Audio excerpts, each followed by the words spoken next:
Okay, Chair, your meeting's now live.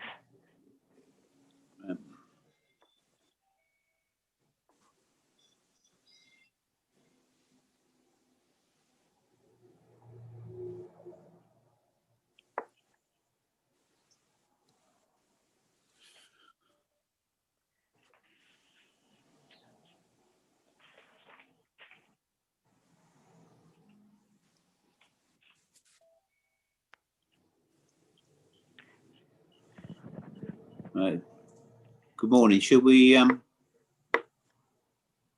start the meeting? Good morning and welcome to East Devon Council's virtual car parking task and finish forum meeting on the 26th of November 2020. I am your chair, Councillor Colin Brown, and I would also like to welcome anyone watching the meeting via the live streaming. All participants here today are taking part remotely, and as well as being live streamed, the meeting is being recorded, so please bear this in mind throughout. And may I remind you to be careful with your language. May I also remind members that the Code of Conduct applies throughout this meeting.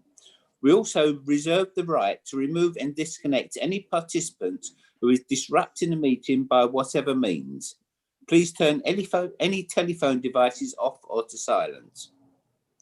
As this car parking task and finish forum meeting is dependent on internet connection and a power supply, in the event of a break in internet connection or power cut, please bear with us while we try to reconnect. After 15 minutes, if we are not able to reconnect, we will consider the meeting adjourned and reconvene at a later date.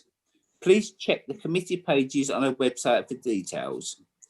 Please make sure all microphones are muted, and when you are not speaking, to avoid any background noise levels.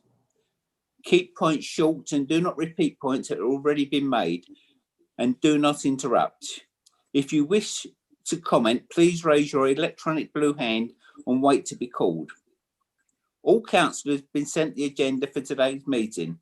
Any members of the public who want to view the agenda can do so by visiting our website, www.eastdevon.gov.uk.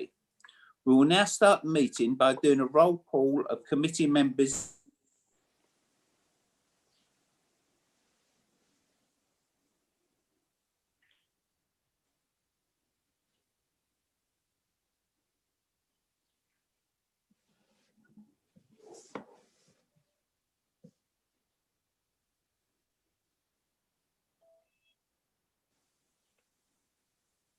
You're muted, Colin. I'm back again. I don't know what went wrong there. Can you please now unmute your microphones, and when you hear your name, please confirm by saying present. When you have confirmed you're present, please mute your microphone again. Anthea.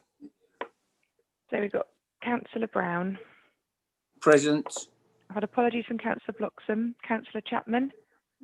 Present. Councillor Coleman.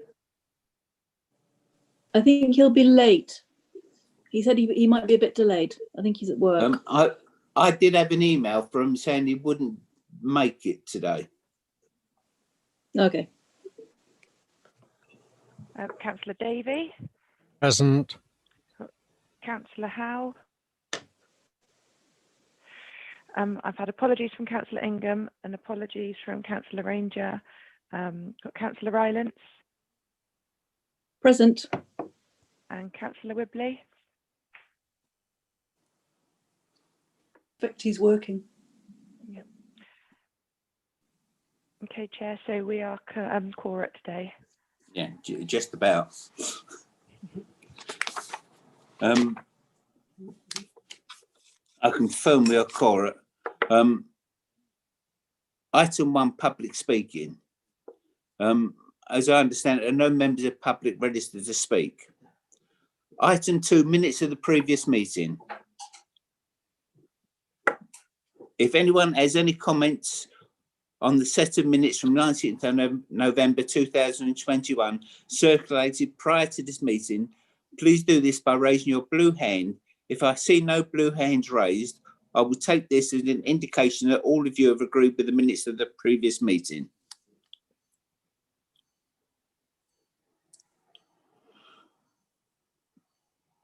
There's 2 blue hands raised, I can see. Councillor Rickson Yeah. from outside the committee and Councillor Chapter from inside. Yeah.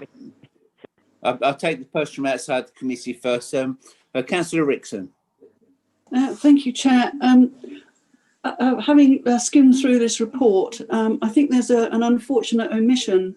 There is absolutely no mention, as far as I can see, of the car park, Church Street, Sid Ford.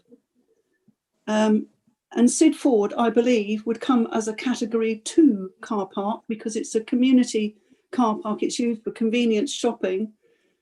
Increased car parking charges over the years and proposed new car parking charges might be horrendous for us. We've lost so many businesses that I would plead with the committee to come up with a sensible solution which does not result in what was originally proposed, which I think was a 150% increase in car park charges. All we have left is the spa shop now, whereas we had all sorts of individual shops. They've all gone. Thank you. Thank you. I don't think that was discussed. I think that's being discussed at a later date, that particular car park. Thank you. Councillor Chapman. Thank you, Chair. Yes, reading through, first of all, I'd like to give my apologies. I couldn't make it last time because of internet problems. There's a lot of mention in the minutes of tourists, and councillors maybe have forgotten that we did do an independent consultation on how much tourists spend in places like Exmouth, and it was £16 a head. So to think that the car parking will bring in revenue and help businesses from tourists outside who tend to come in and only spend that amount of money and go to charity shops and have a coffee and go away again, it's not going to help the businesses in town. I'm really worried about the businesses in town. There doesn't seem to be anything to encourage the public, when you bear in mind that for nearly a year the public will have been buying online, going to Tesco's, Lidl's, King's, Home Bargains, the Range and places like that. We need to encourage the people to come into town, and I would have thought lowering the time on these Maggie, tickets. Can I stop you there? That we can bring that up later on. We're talking about the minutes of the last meeting, and that wasn't on the minutes of the last meeting. Well, these are things that were brought up in the minutes that I really don't understand. So, you know, maybe someone else can enlighten me.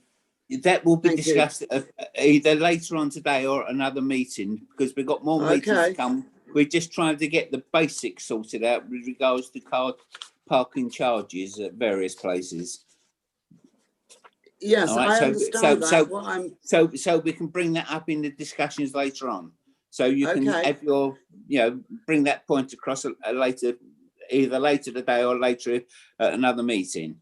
Okay. Other than that, does everybody agree with the minutes of the last meeting? As I see no blue hands raised, I will take it that those minutes are agreed. Thank you.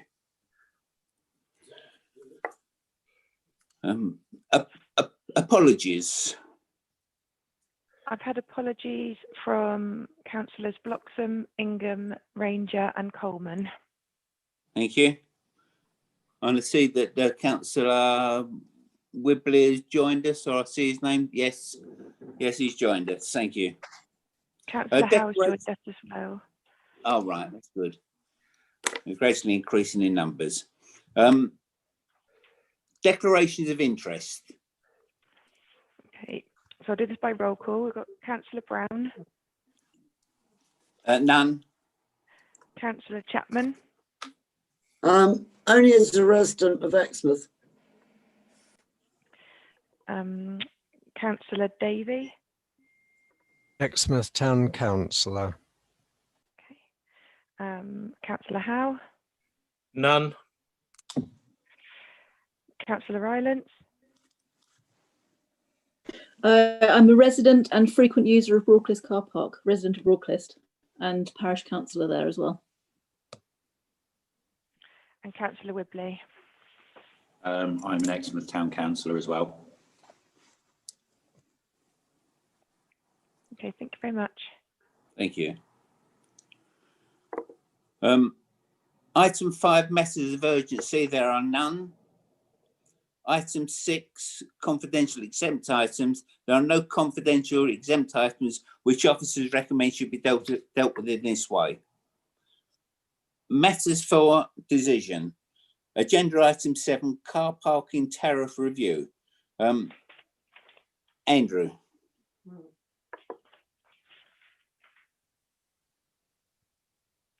Good morning, members. I'm afraid my IT seems to be dipping in and out. Am I okay at the moment?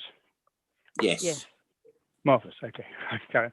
So, by way of introduction, at the previous meeting, I was asked to work with our strategic lead for finance on a revised proposal. So, taking the report we presented to Cabinet back in October 2019 and the discussions that have happened in the previous TaFFs and the TaFF from last week, we've now produced the report which I circulated to the members. So by way of introduction, it's still looking at what was in our earlier service plan. We said we would set out some proposals for changes to car parking tariffs in some of our car parks. So the draft report I've got for you today is one which effectively the TaFF would present back to our scrutiny committee. So in this, I'm asking members to look at some detailed proposals for what I'm suggesting is a better way of managing some of our car parking assets, and to move on to perhaps authorise the required statutory advertisements and subsequently the introduction of the new tariffs. So I won't take you through the whole report. I don't think that's particularly good use of your time. But this report effectively asks you to consider a small number of recommendations, possibly in the order I've set them out, possibly in a different order, depending on how the chair feels. The first one, from my point of view, was to grasp the nettle and to have a look at the introduction of a new tariff in what I've labelled our Category 1 or prime location car parks to take effect from 1st of April 2021.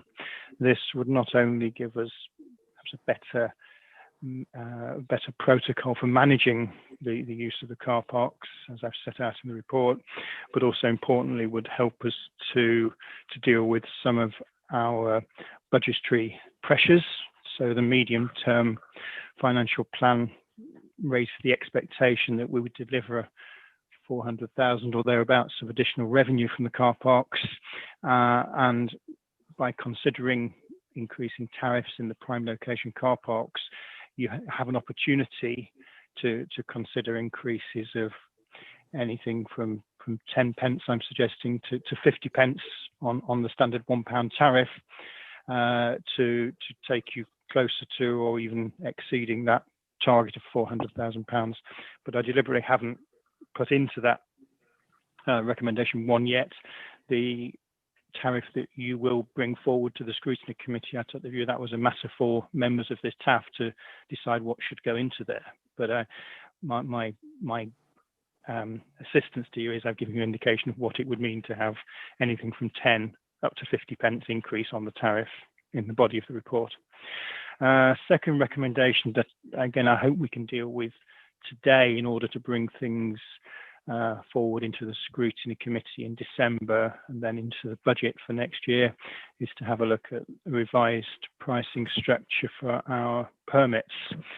The driver here was to tackle the difficulties that an increase in the tariffs in the car parks would present for local residents and businesses, and the recommendation suggesting we could now introduce a monthly payment scheme, effectively giving residents and businesses an option of £10 a month, as opposed to perhaps £7 or £8 a day for parking, may well be helpful.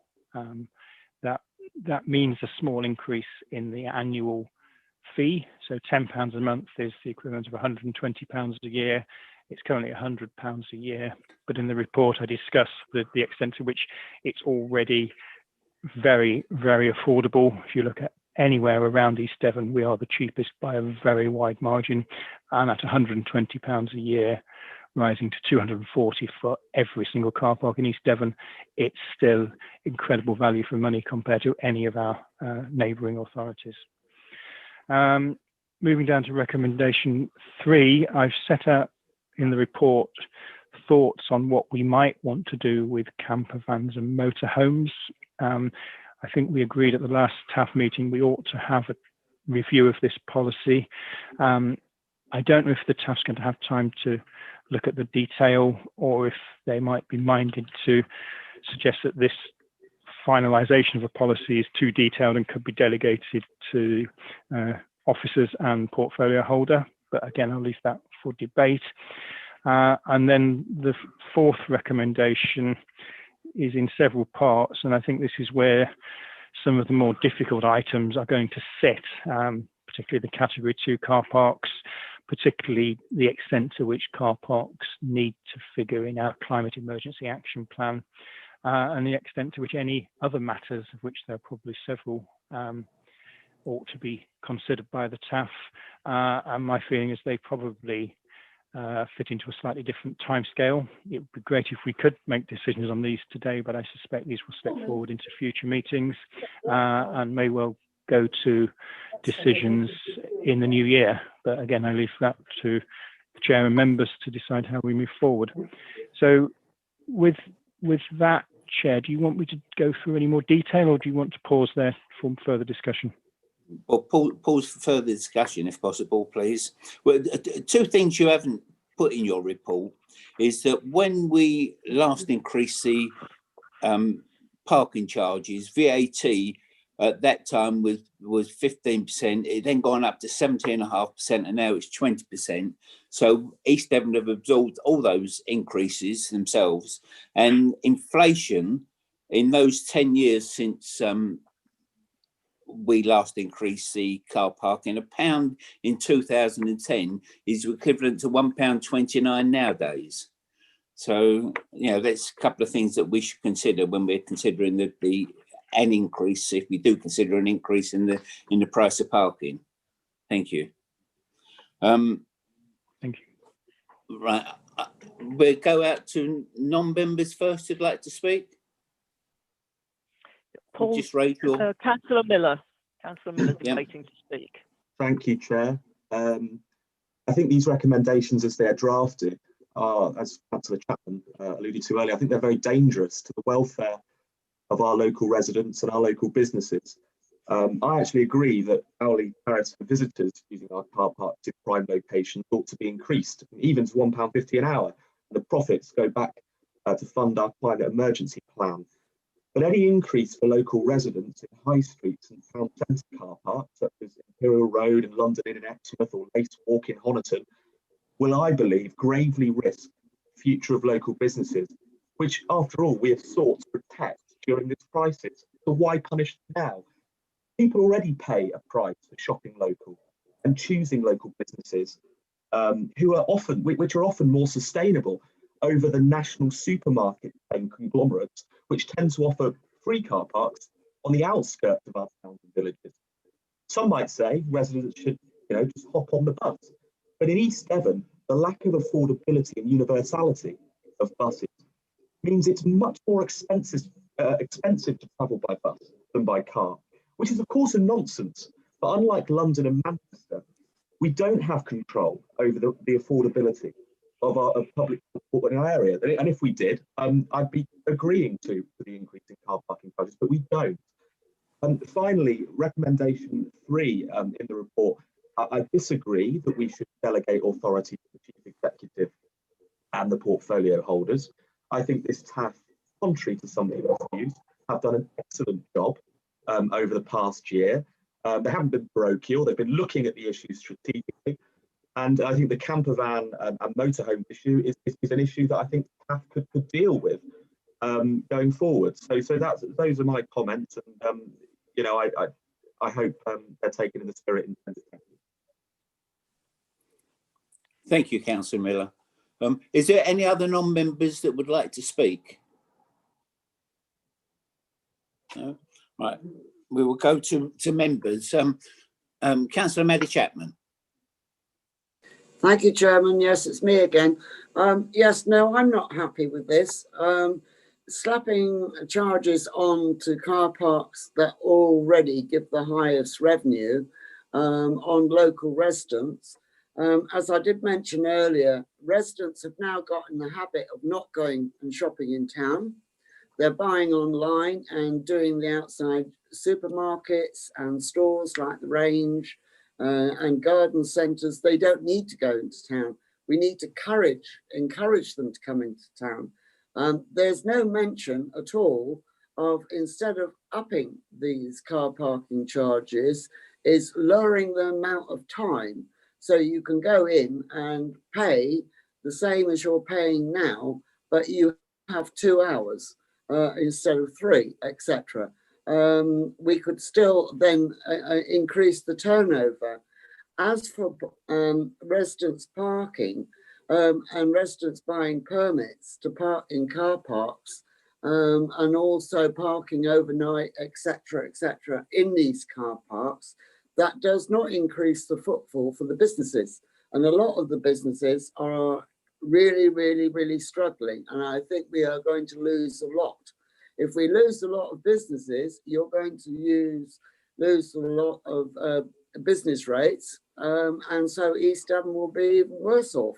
So we need to look at the way we're generating the income. And I don't understand why we don't allow the same residents to pay the same amount of money for parking, but for less time, and increase the footfall to help local businesses. Thank you, Chair. Thank you. Next speaker is Councillor Joe Wibley. Hi there. I'm broadly in agreement with what's been said up to this point. I can understand, of course, we need to maximise our revenue, and it's very tempting to go to, as Councillor Chapman said, the car parks that bring in the most revenue at the moment and increase the charges.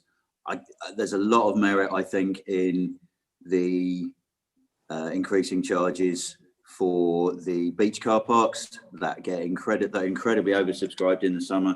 At this point in the pandemic, I cannot vote for something which will make it more difficult for local businesses.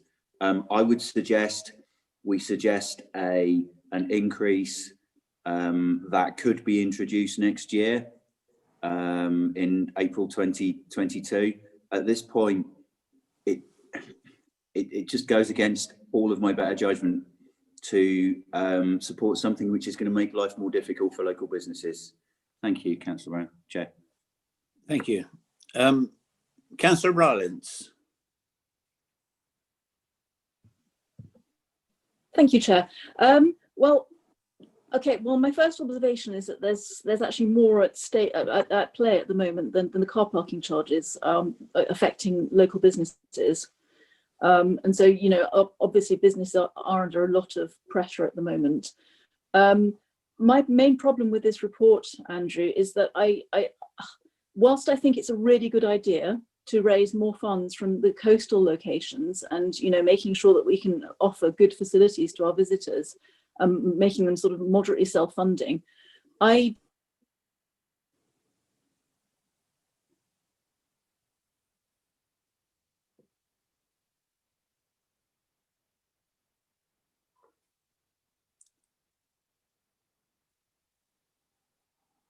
do have a problem with taxing in town centres, I think then the Hello? Yeah, okay, now, yes. Hang on, let me just switch my video off. It might be easier. I'm not sure can you hear me better? Yeah, I'm still here, yeah. Yeah, I do. So I apologise. I'm not going to be able to be on camera again.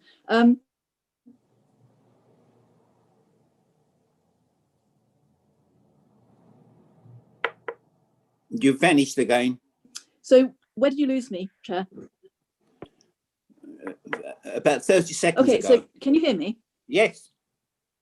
About 30. Well, should I start again quickly then? Okay, so I was just saying that I can see the value of raising car parking charges in coastal locations that attract visitors, because we need to be able to offer good facilities, you know, like good, clean public loos, particularly at the moment.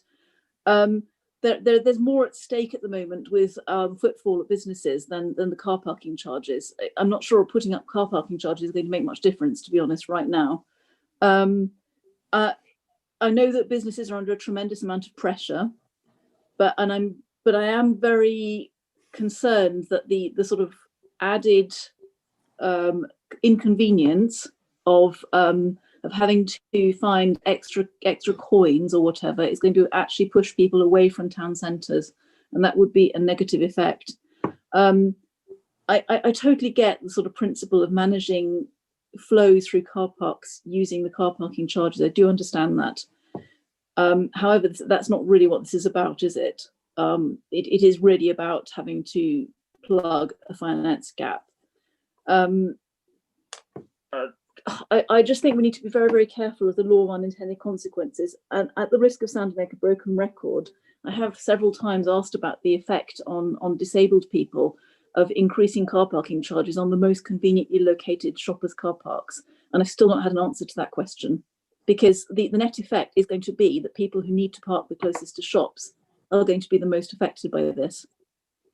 I just feel, so whilst I support raising charges on the coastal locations that people go to, and you know they need facilities, they need good facilities around them there, I'm not sure I can support an arbitrary raising of car parking charges that's not in line with inflation on shoppers' car parks without the extra information of how that will affect and negatively impact disabled people.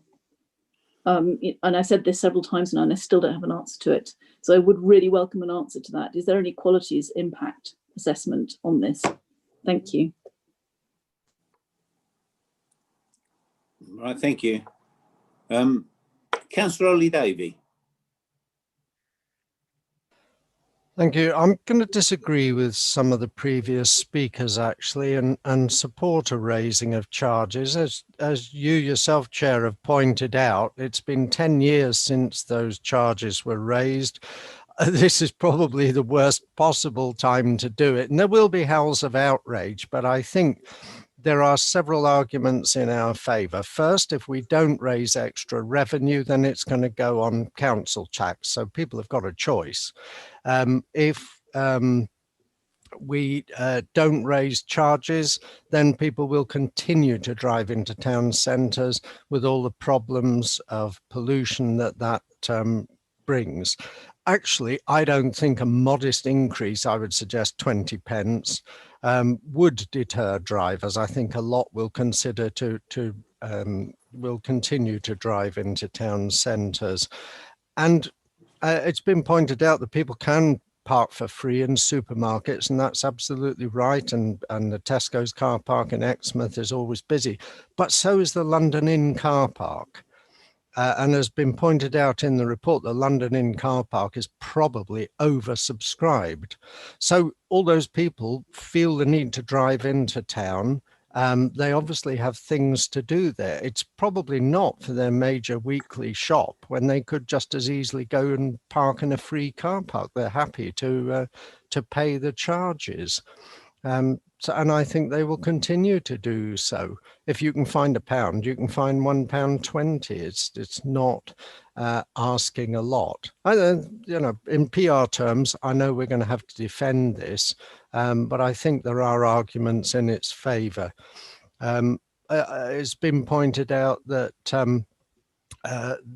people get most of their needs from online shopping and out of town supermarkets, and that's true. Town centres will need to change, but people are still accessing them. And what are they going for? They're often going to socialise, to meet people in coffee shops and so on, to buy things that they cannot get in other places. So I think there is a future for the town centre. And I think the death of the town centre has been over-egged. I think it does have a future. And I don't think a small increase in car parking charges is going to be the death of the town centre by any means. And I would love to see town centres that were pollution free, that people accessed in sustainable ways, and didn't feel the need to drive all the time. Councillor Rylance has made a point about the disabled, and she's just made it again. But disabled people, for better or for worse, are often used to having to pay for many of the services that they access. And they could always buy a permit if they have the need to drive regularly into town, and for a modest £120 a year, that would entitle them to park whenever they needed. So I'm not sure that that's an issue either. So I'm going to support the officers and accept that that we could go ahead and raise charges and just take the PR hit and defend ourselves robustly. Is there something you want to make as a recommendation? Well, I would recommend £1.20 as the increase. It's the lower end. It's in line with inflation over the last 10 years, as you pointed out. And it's a kind of fairly round figure as well. Well, in fact, it's less than inflation over the last 10 years, because inflation is a pound in 2010 is equivalent to £1.29 nowadays. So it's far less than inflation. And the fact that VAT's gone up, it still doesn't give as much money into Devon coffers as it was originally 10 years ago. I've got two emails from two councillors who are on the committee, one from Andrew Coleman, who says, unfortunately, due to work commitments, I'm likely to only have limited time for the TaFF on the 26th. And he is proposing a 50% increase in parking charges, which is quite a lot, I think. And then there's one from Councillor Ben Ingham, who is proposing a increase of 20%, £1.20, which is the same as Councillor Ollie Davies just suggested. Is there a seconder for Councillor Davies' proposal?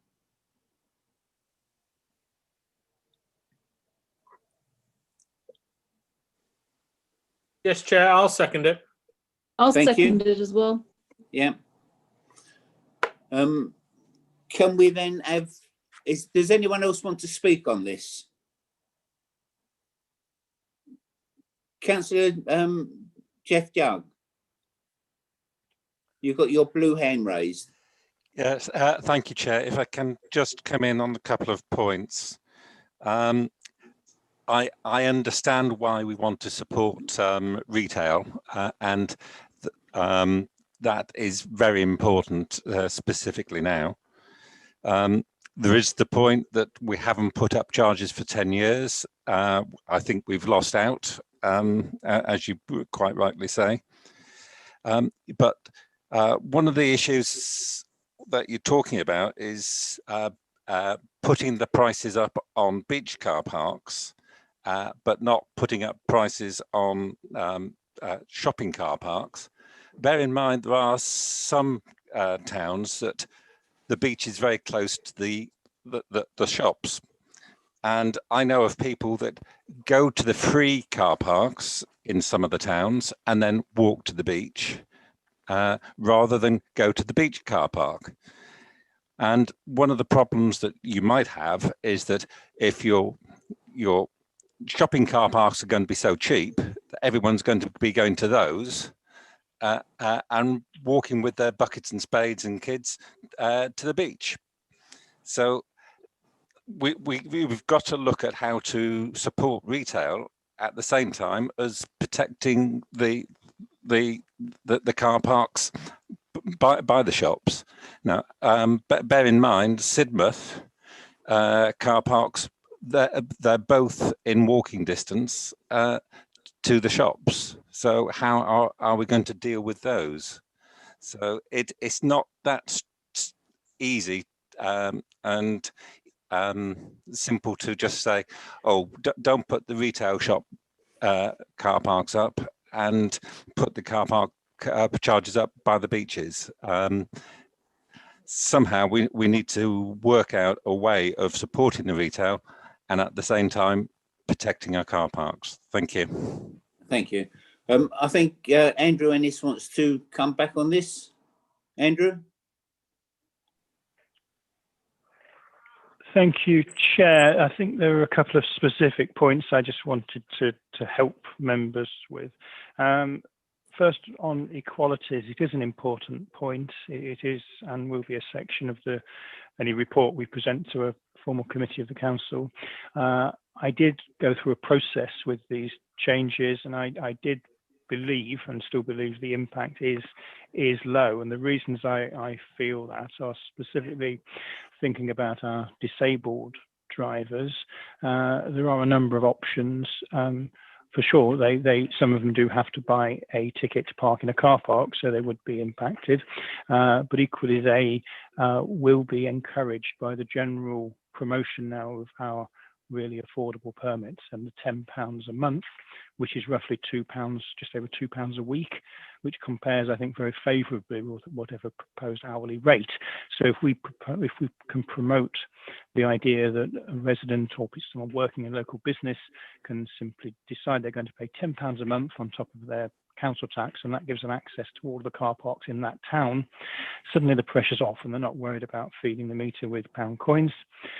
We also have card payment options now and pay by phone options in our car parks, which again psychologically does help. I think most of us now pay by card, and it just feels perhaps slightly less painful than posting pound coins into a machine.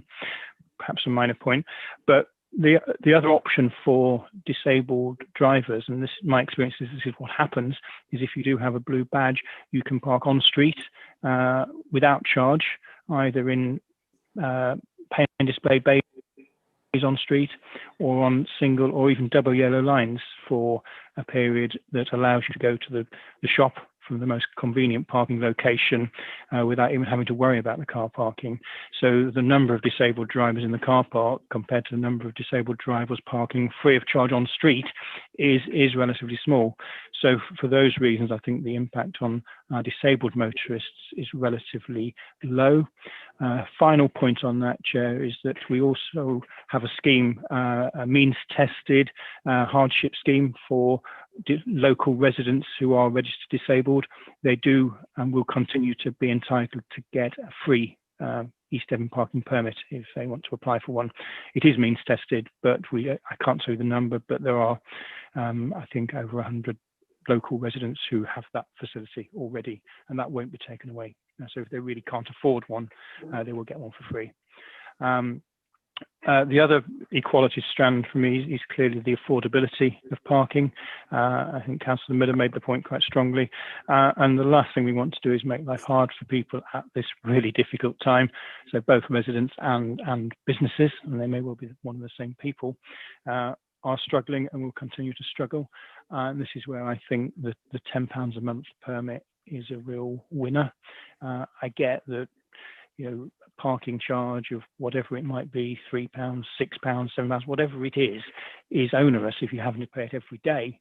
But £10 a month, which comes down to that £2 a week, feels to me affordable compared to all of the other costs of motoring. And I think if we promote that really carefully and sensitively alongside everything else, then the local residents and businesses have a safety net. They have this £10 a month maximum charge option, which I hope takes the pressure off whatever it is we're doing that will then charge the market rate or closer to the market rate to the visitors. So that's where I was on the equalities stuff.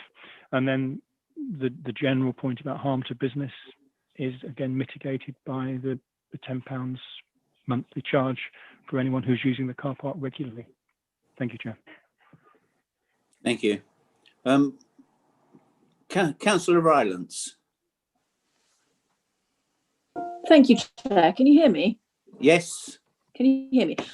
So I wanted to ask Andrew actually about specifically the coastal car parks, the seafront car parks. And presumably you must be in discussion with Devon County Council Highways people about their parking charges on street on the seafronts. And I'm just wondering whether there's any kind of consensus emerging about a sort of per hour price that they would be happy with and that we would be happy with. Because I take on board Councillor Young's point about some of the coastal car parks are also shoppers' car parks, but some of them aren't. And I personally wouldn't have a problem with raising prices on the ones that are strictly sort of touristy ones, to be honest, but they would have to be done in conjunction with highways. So I'm just wondering how discussions are going on that.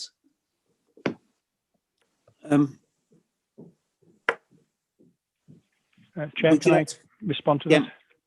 Yes. Yeah, I mean, we have had an ongoing dialogue with the County Council over several years, and we have tried to keep our charges approximately the same, but with a slight emphasis on the off-street car parks that the District Council offers being slightly cheaper and allowing slightly longer term parking. So the on-street bays are for shorter term parking, and the county have generally kept a step ahead.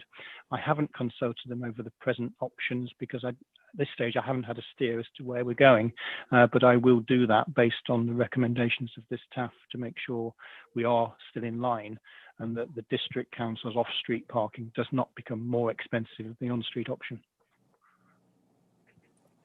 Councillor Rylance, did you want to come back on that? I don't think so. I'm very happy to leave that in Andrew's hands now. Because obviously, yeah, we don't want to be massively out of step with what's happening on the seafront with highways.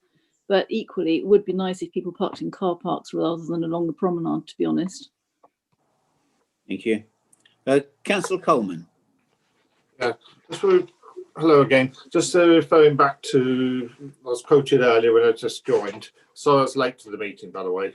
The point I was making about the 50% increase, that was the original proposal, I believe, which was made last year by the incumbent administration at that time.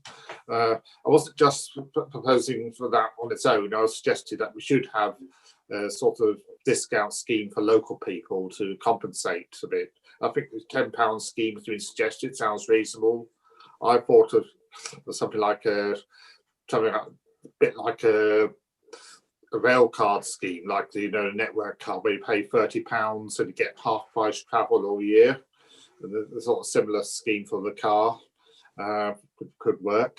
But I do think there is this issue of getting the cash. Obviously, with COVID and everything else, we're going to be short of money. We've got to get the money somewhere. We've got council tax, and a modest increase in car charges, I think, is quite reasonable given the circumstances we're in. So I would support that, and that's the reason I went for the one. If you're going to, I think, if you can compensate with this scheme for local people, I think then you can raise the overall charges quite a bit more than you otherwise would do. So even if you put it up to 150, you'd be compensating by having something like a £10 maximum scheme, whatever. Thank you. Councillor Howell. Thank you, and I've lost my train of thought completely almost. We know we have to increase prices. We've got that. There's the difference between being greedy and harming people's livelihoods and making a reasonable return. Bearing in mind, no one looks back for 10 years. They don't care. They look at the current inflation rate. Nothing to do with back 10 years. You haven't done it for 10 years. They don't care. So we need to be mindful of that. So we need to be careful. And I actually like one of the suggestions earlier. I think it was Eleanor, I could be wrong, about looking at the time spans we allow. And I'm still sitting here looking, a coastal long stay car park, we charge £6 for 24 hours, apparently, Andrew. Who the hell stays in a coastal long stay car park for 24 hours? I would imagine no one. So why are we allowing it in the first place? Unless we've got tourist cab vans, and then we need to look at a different rate anyway, because we should be providing water and sewage and everything else for them. Inland long stay, £3 for 24 hours. Well, that includes at least the towns, and the towns I can understand, you know, they need to park their car somewhere. They haven't all got on-street parking or off-street parking or anything else. So we need to be in cooperation with Devon County Council for those. But and short stay, £3 for 4 hours. Well, maybe we ought to take an hour off that. Short stay ought to be maximum £3 for 3 hours, £1 an hour, effectively. Now, that's a good rise, and also will enforce turnover rather than driving people away so much. So I just think we need to be looking a bit more across the board of what we're doing and how we're doing it. And I just don't particularly like what we're doing, but we've got a suggestion, and I don't know, as I say, I need more coffee this morning. I'm not really thinking straight. So hopefully you guys can disseminate what I've said. Thank you. Thank you. Right, I've got Andrew raised. Oh, Andrew, did you want to come back?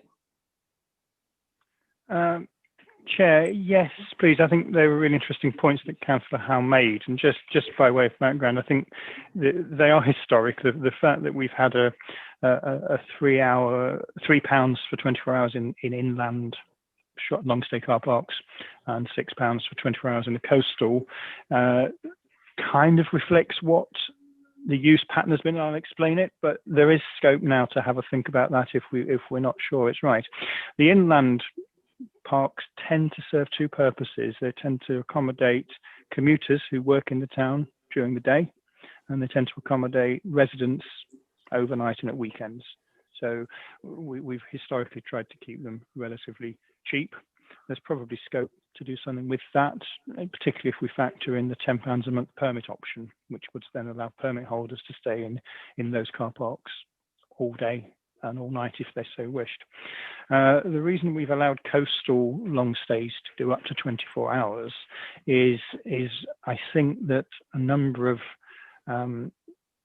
guest houses and small hotels in some of our towns don't have parking of their own. So a number of visitors will buy a weekly ticket when they arrive, and they do want to stay overnight. Some of them might stay one night and buy a 24-hour ticket. Some of them may well stay three nights or even a whole week. So they do park in the car park overnight, as well as in their accommodation, say in the village of Beer. They've got nothing else, so that's where the car stays. In other cases, like, I don't know, say on Queen's Drive car park on Exmouth Seafront, they probably won't stay all night. They'll probably be there for an extended day. And I think we'd always taken the view they paid for the parking within about 6 hours anyway, so they could have the rest of the night if they wanted it, but they probably didn't need it. So again, there is scope there, possibly for this meeting, possibly for a future meeting, to look at whether there should be simply a daily rate and a separate evening or overnight charge. I think there is scope for that, but historically, that's the way it's been. Hope that helps, Chair. Thank you. Before, I've got some non-members with their hands raised, but I'll stay with the members at the moment. Councillor Maddie Chapman. Thank you, Chair. Yes, what I'm thinking is that looking at the London Inn car park, a number of cars are parked there, but if you go to the railway station, their car park is empty. And the reason it's empty is the railway station charges more than the London Inn. So we've got commuters parking in the London Inn car park. We've got residents, because they've got a permit and are allowed to park, being there. So that means that people that want to go to the bank or to the shops there are having difficulty in parking. So if we are in mind that, yes, we have to up the income on car parks and along the seafront, etc., in line with the County Council, I would like to see the London Inn car park for the hours cut, as I've said before, so that people cannot park there and then walk to the beach. It is for shoppers. This will help businesses. We can up all the other car parks around about, up their charges, but keep one car park as a shoppers only car park with limited amount of time, and not increase the income. This will help businesses. It will also allow us to raise revenue on the other car parks. And those with permit holders, I mean, if they live in town, yeah, I appreciate they haven't got anywhere to park, but they can go to the rec ground and park there. But I think we need to increase footfall to help businesses during this time and get the public back into the way of shopping in town, because they haven't been, and we've got to encourage people to go back. A lot of my local residents are saying, well, you know, I've been doing quite well, actually, don't need to go into town, which is a bit of a worry. So, you know, from my point of view, I would like to, same amount of money for London Inn, but less hours, say 2.5 hours for the same price, to increase footfall, help businesses and put up charges in the other car parks. Thanks, Jack. Thank you. I've got a few non-members. I mean, Councillor Cargill. Thank you, Chairman, for allowing me to speak. I missed the early part of the meeting because I had someone come to my door. What I would just like to ask of this working party is the difference in price currently on street parking, and I know it's county council where it's on the Esplanade side at Exmouth and Budley and Seaton and other places.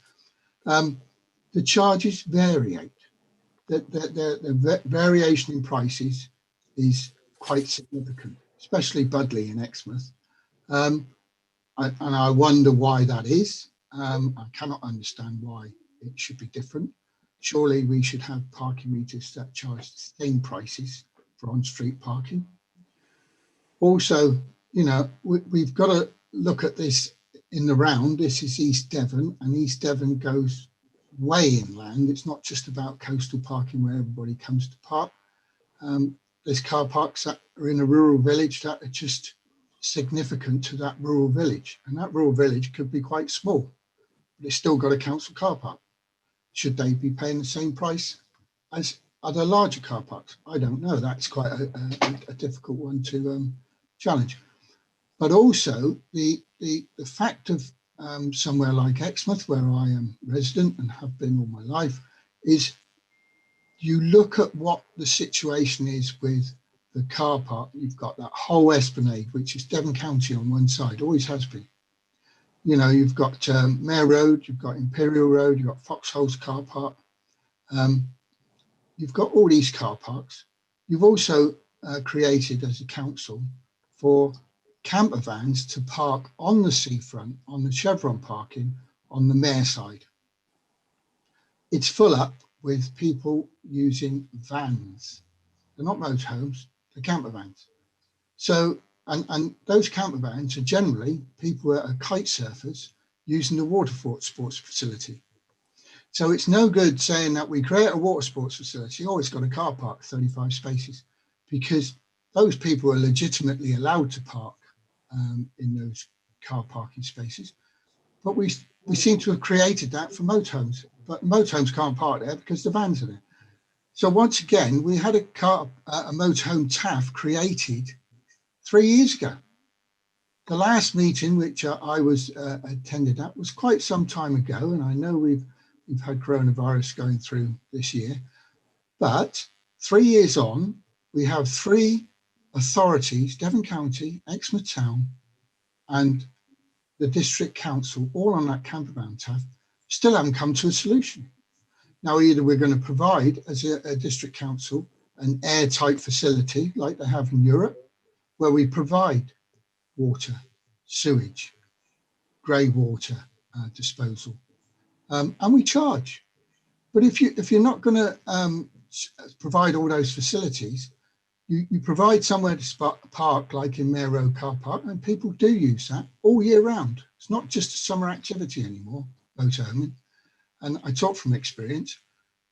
But the problem there is that you're not providing anything, and people still let go of their grey water in drains and on the seafront because no one's policing it. And unless you can police something, there's always going to be lawbreakers in every activity. Doesn't matter who it is, where it is, whatever you've got as rules and regulations, there's always going to be people who break those regulations. So setting regulations isn't going to help unless you police it. But if you're going to provide a facility, provide it. It's no good talking about it for years and years and years and not coming up with a solution. We shouldn't be having problems. We should have had solutions by now. There's enough people that talk on this council. Let's try and get some solutions done. And as for the charges, perhaps Andrew Ennis can answer that, why there's differing charges on Budley and Exmouth. Thank you. Andrew, I see you've got your blue hand raised. Did you want to come back on something? Yes, Chair, thank you. If it helps, just picking up on the point that Councillor Chapman made, and then I'll come back to Councillor Cagle's point, on the possible moving from a 4-hour parking for £3 in the short stay car parks back to say 2 or 2.5 hours for the same charge.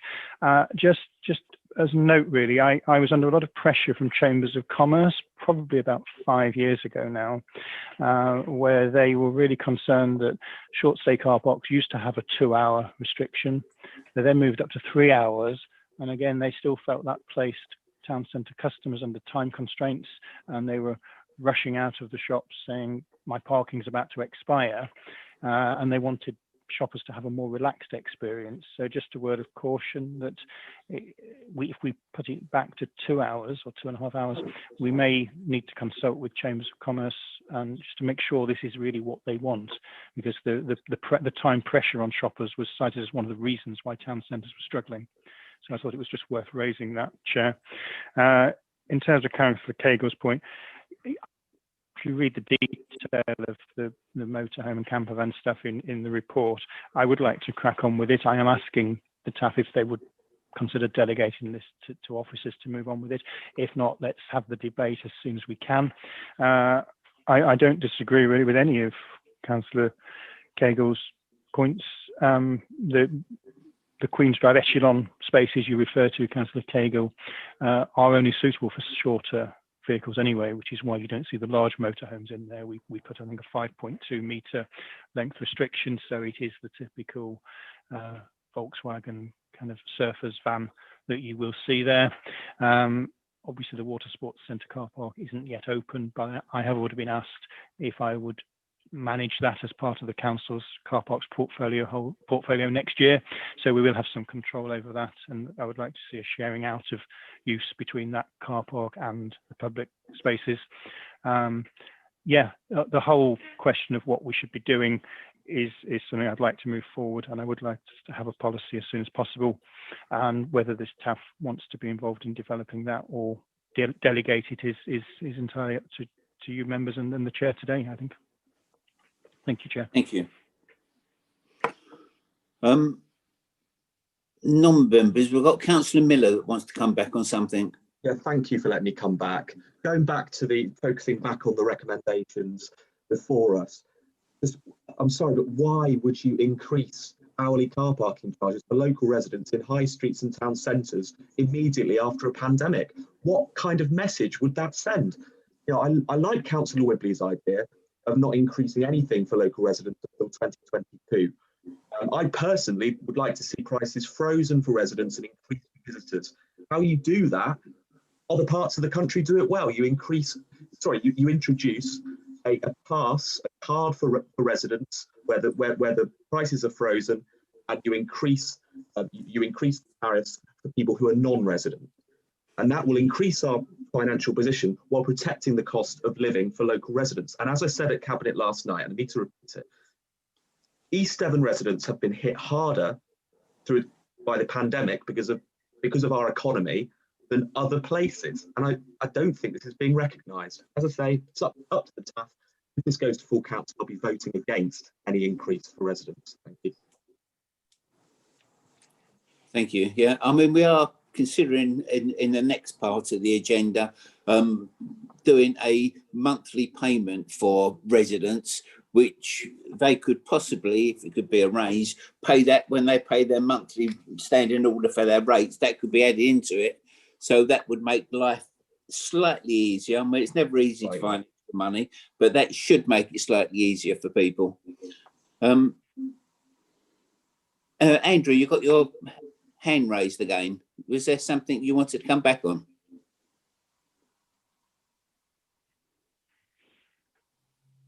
No? Yeah, sorry, yes. Sorry, Chair, I failed to address Councillor Cagle's point on the differential charges on street in Exmouth and Budleigh Salterton. I'm afraid the answer is I really don't know. What I do know is the County Council was looking at a policy of their on-street charges, and in a number of towns the parking on the seafront is still free of charge. They have introduced charges, as we note, in Exmouth and Budleigh Salterton and Seaton. Sidmouth and Beer, I think, are still free of charge, just from memory. I think it was a partly completed programme on their part, so I think we would have to ask them, Councillor Cagle, exactly where they are and what they propose to do. And I think, as I said in response to Councillor Rylance's question, if I get a steer from this TaFF today on what we want to do with our charges, I will begin an informal consultation with the County Council prior to the formal statutory consultation we have to do anyway. Thank you. I've got another non-member. Councillor Rickson, you had your blue hand raised for quite a while now. Yes, thank you. I just wanted to ask about green travel, really, because I note in the report it talks about giving serious consideration to electric vehicle charging infrastructure. On a national basis, there's a disproportionate amount of chargers which have been installed in London. I think 45% of the whole network is in London.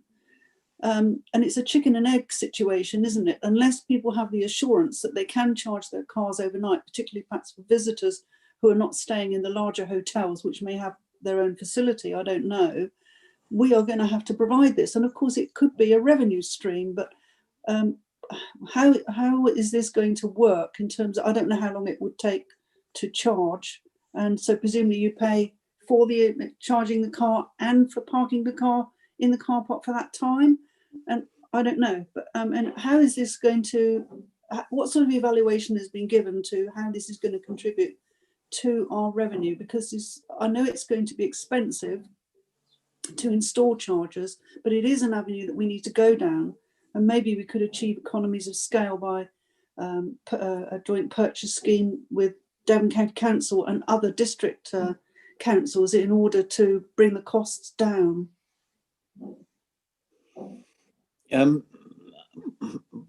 Perhaps with our increase we're considering, we could ring fence rather, 5p of everything that comes in towards, and that's ring fence towards doing that sort of thing. Councillor Michael.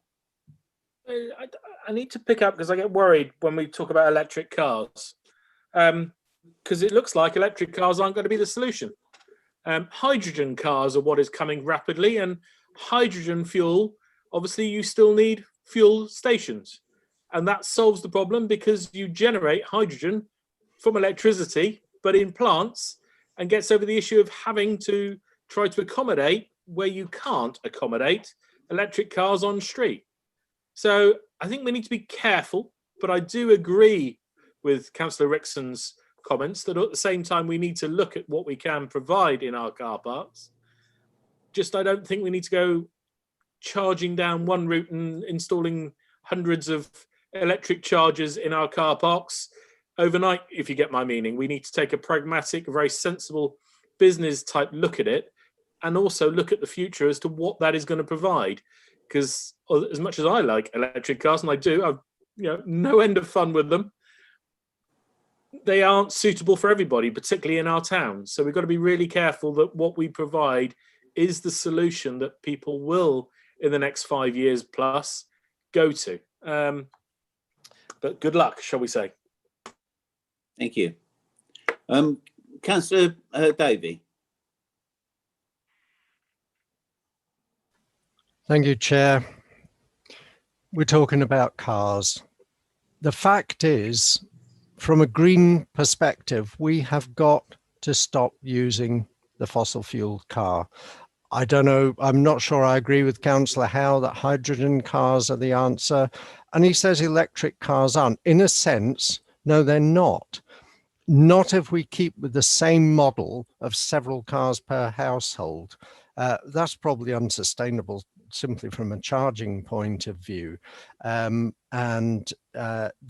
future is people traveling less by car and using other forms of transport, and things like co-cars, shared ownership, car clubs. Those are the future. It's not the same model of everybody having an electric car. And our town centres should ultimately be car free. They should be pollution free. They should be car free. And they would be such pleasanter places to be. And they would be thronged with people because they can walk anywhere. They don't have to look for people charging along the road when they're crossing. It would just make town centres a place you'd want to be in, not a place you go and get out of as quickly as possible. So sooner or later, we are going to have to kill the goose that's laying the golden egg and dissuade people from using their cars quite so much. So in some sense, this is still an interim measure as well, because sooner or later, our car parks may actually become redundant or perhaps just become big charging stations. But the fact is we need to use cars less, and if a modest increase in car parking charges encourages people to think about the alternatives, then they should do it. Where I live in Exmouth, as we say, the London Inn car park is very busy. And yet many of those people, I'm sure, live actually within cycling or walking distance, or there's a really good bus system in Exmouth as well. So it kind of beats me why people need to drive into the town centre. I don't very much. I go in by other means. Thank you. Andrew, did you want to come back on that? Thank you, Chair. Yeah, I think some of the chat has actually dealt with this. I just wanted to make the point. I can't disagree with much really that Councillor Davey has said. I mean, these are all valid debates, and I think we need to have them. And if you look at my recommendation 4A, this is something I saw this TaFF moving on to look at in quite some detail. I was trying to assist you in focusing on some of the stuff perhaps we need to focus on in this very short term, just to get things running. I see these debates as much more difficult. I certainly see the electric vehicle as an interim solution. I think Councillor Howe, I think it was, is probably right. We are probably moving to a fuel cell eventually, but I think the realistic choice for the next 10, 20 years is a move away from petrol and diesel, and we're going to go to rechargeable battery as the way of moving a car forward. It may then move on to fuel cell later. It may instead move on to more shared travel, public transport and shared schemes, as Councillor Davey outlined. I don't know actually what the future is, but I think at the time, at the moment, is that we do need to invest in electric vehicle infrastructure for our car parks to keep things running for the next 10 or 20 years. So I think that's where we are at the moment. Long term, I agree with what he's saying, but for today, I didn't produce a detailed paper on this for the TaFF because I didn't think we'd get through it. I thought we would probably focus on the tariff increase as an interim measure and decide what we felt we could and couldn't do with that, to fit the timescale for the coming financial year, and then move on to this debate on a timescale of your choosing, Chair, probably later this year or very early next year. Thank you. Councillor Mary Chapman. Thank you, Chair. Just to come back to Andrew Ennis and the Chamber of Commerce, the Chamber are not going to like increases anyway. And talking about the hours, what I'm talking about is getting over the pandemic, getting businesses back on their feet and supporting them and helping them. I mean, whatever we decide over the next, short period of time, it's not set in stone. We can always go back in a year to 18 months' time and review what charges we've put in place, what hours we've cut. We can always come back and look. My problem is helping the businesses and the residents. It was mentioned at Cabinet last night, as I'm sure you're all aware, that a lot of people won't be able to pay their community charge this year. So how they're going to pay extra for parking is beyond me. Thank you, Chair. Thank you. I can see we've got no other speakers at the moment. Before we go to a vote on what was proposed, I wonder, as Councillor Arnott's been listening quite intensely, I wonder if he wants to put any input into things.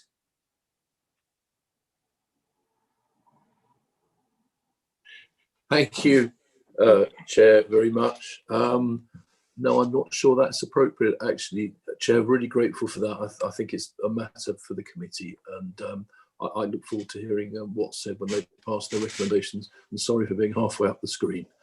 Thank you. Thank you. And I give the same opportunity to Councillor Moulding.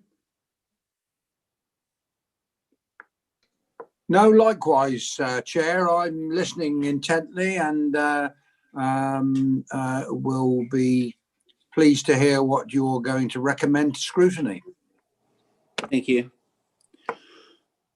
Right, we have a proposal on the table at the moment that's been seconded regarding increasing the charges by 20p or 20%. Can we go to a vote on that? Mr. Chair, can we just clarify which it is? Because that's quite a difference in 20% and 20p. Are we doing a 20p uniform or are we asking for 20%? Well, the proposal was a 20p increase, if I remember rightly. Is that correct? Yes, per hour, Chair, as we have at the moment. At the moment, it's 50p for half an hour. It would be 60p for half an hour. I did wonder whether to propose a graduated charge so that the longer you stay, the cheaper it becomes. I know some authorities do that, but I don't know if that would be complicated for the machines. I'm inclined to stick with the system we have at the moment, which is an hourly charge. Yeah. So 20p increase, and that was seconded by, who was the seconder on that? Councillor Howe, I think. Yeah, it was me. I just needed clarity what we were actually. Yeah, no, we're voting on a 20p increase. So if members could show by either the green tick or the red no, we can go to a vote. For the benefit of the public watching, the voting is underway. Chair, at the moment you've got 4 in favour and 2 against. Yeah. Right, well that... 5 in favour. 5 in favour and 2 against, yes. Well, that proposal is carried.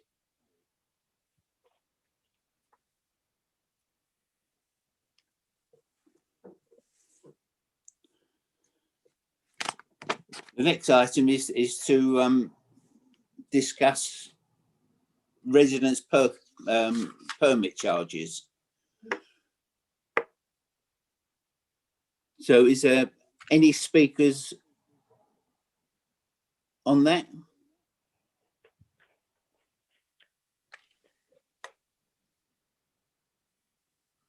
Nobody wants to speak on that?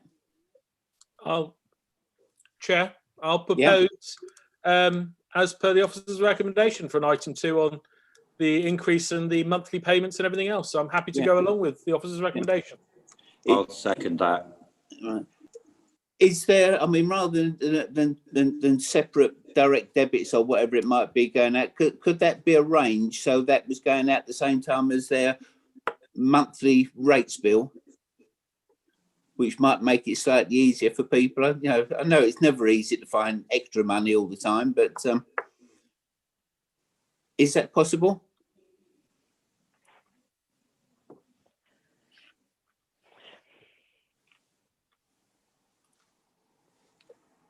Andrew? Thank you, Chair. I'm not sure if Simon Davies is still on the call, and we haven't yet discussed the detail, but we have said that we could look at that, and if that is possible, we would certainly see value in doing it. But at this stage, I don't know if it is. Simon might well come back and tell me it's not. Sorry, Chair, I had to quickly disappear, but I'm back and heard your question. No, you wouldn't want to combine the two. In terms of setting up as a direct debit, you do it once, so that would be fine. The council tax is a statutory charge, it's a tax, so you wouldn't want to combine any other charge with that, and I don't think we could legally. Right. So we've got a proposer and a seconder to increase the charges to what was recommended in the report. Does anyone want to speak on it before we do a vote?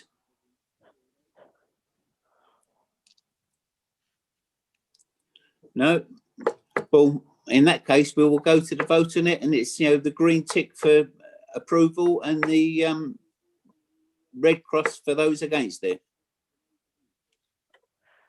For those watching online, the vote is underway. Chair, we've got 6 in favour and 1 against. No. Well, that motion is carried then. Thank you. Now we've got two other, well, quite a lot of other things to discuss, but if the committee is in agreement, we can come back and discuss those things at a later meeting, probably next month or January, if that's okay with everybody.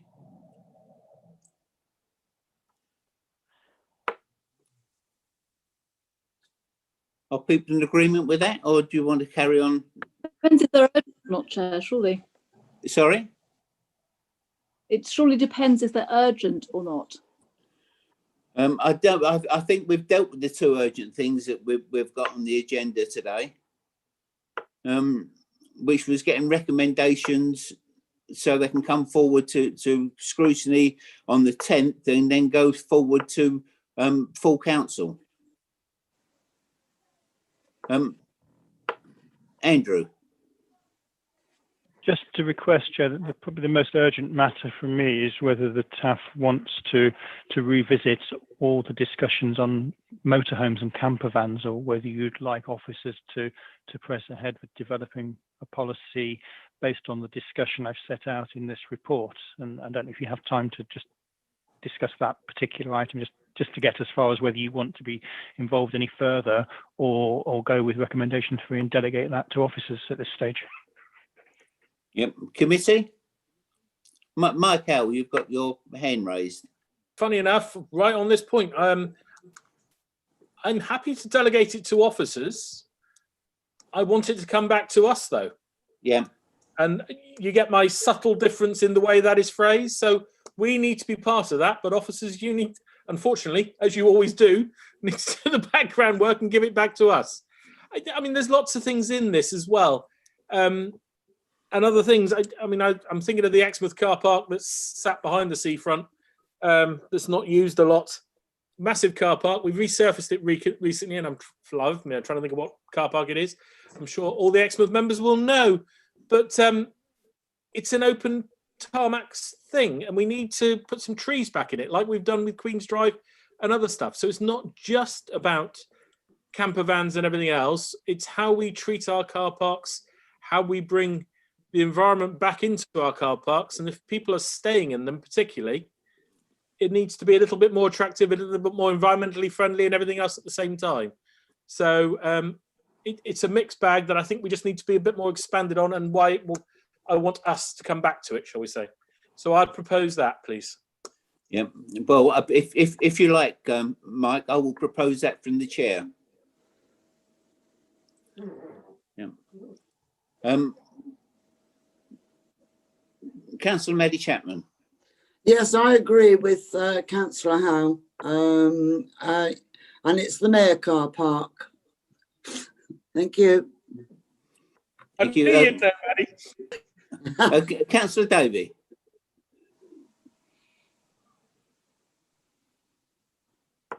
Councillor Davey, you seem to be frozen on screen.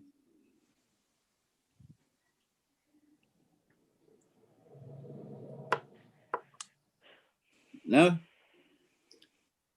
Turn your video off, Ollie.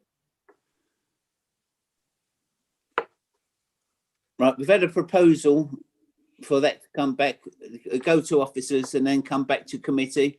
Can those in favour vote either green for yes or red for no? For those watching online, the vote is underway.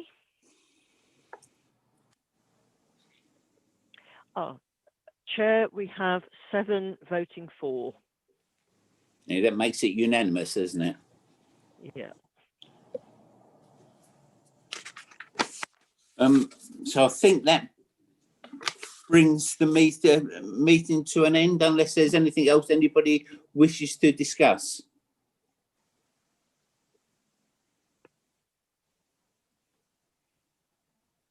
No, I see no hands raised. We will try and get a meeting either in December sometime, or if not in January, to continue with the other bits and pieces that are on the agenda, if that's okay with everybody. So this brings the meeting to an end, and I'd like to thank everybody, including any member of the public watching online, for taking part. However, I could just remind those present that the supporting officer will confirm when the meeting is no longer being recorded or going live, and until then your comments will be live to the public. Thank you.